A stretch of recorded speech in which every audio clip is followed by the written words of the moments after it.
In this video, we'll look at how bone tools can be used to produce a shape tween. The last movie clip inside my chain here is in fact actually a shape tween. If I double click on that movie clip, you'll notice inside it has its own timeline with an animation on it. And here we see a grabber or a claw at the end of our crane that's been animated with a series of bones. If I select that geometry, you'll notice that there's a bone chain in here, just like the bone chain we found on the movie clips, except this is working with vector art. Like we had done previously, I can also hold down my shift key and manipulate individual bones to produce the desired outcome. To emulate how this was done, I've created a temporary layer with a graphic on it. To create a shape tween using bones, we don't necessarily have to have a contiguous graphic. They could be distributed about the stage. They just all have to be pre-picked before you use the bone tool. I've selected my new claw here, and I'm going to go to the bone tool and then select at a pivot point that would make sense for the back end of the grabber. So I'm going to click and drag and release from my first bone. You'll notice as soon as I've done that, the graphics that were formerly on layer 3 have now been pulled up and placed on a new armature layer. I can then use the bone tool and proceed by adding additional bones to my kinematic chain.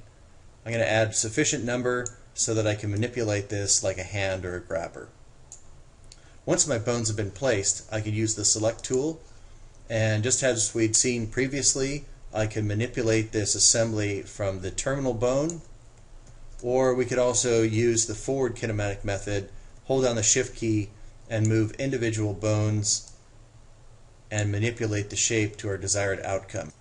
You remember, an important aspect of getting bones to operate properly is to place the bones in a location that makes the most sense for how the geometry is going to rotate and slide. When it comes to using a shape tween in vector art, we have to use an additional tool inside the bone tool pullout. It's called the bind tool. If I select the bind tool and then click on my vector art, you'll notice as I move the cursor around and click on the various bones, the bone highlights in red. We see a collection of vertices that are assigned to or associated with that particular bone. You'll notice some of the vertices are triangles and some of the vertices are squares. A vertex that's a square is assigned only to the highlighted bone. A vertex shown as a triangle is actually assigned to multiple bones. If I select on the vertices that comprise this geometry, you'll notice if I select on a triangular one that it highlights the two bones here that it's assigned to. You notice if I select one of the rectangular vertices that it's assigned only to this single bone.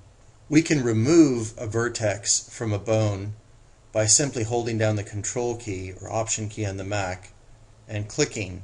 You'll notice that now this particular vertex is no longer highlighted.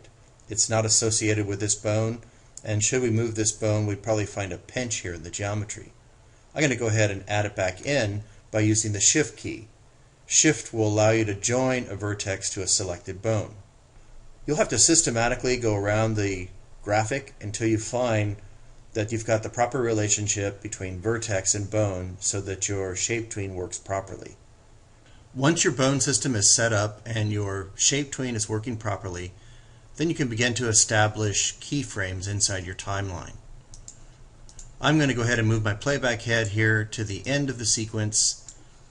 I'm going to use my select tool and then hold down the shift key and reposition and manipulate the bones that are in my chain until I've got my new claw positioned just as I like. You'll notice now a keyframe, or recall that it's called a pose, has been established, and if we scrub the playback head back and forth, we'll see our new shape tween now animates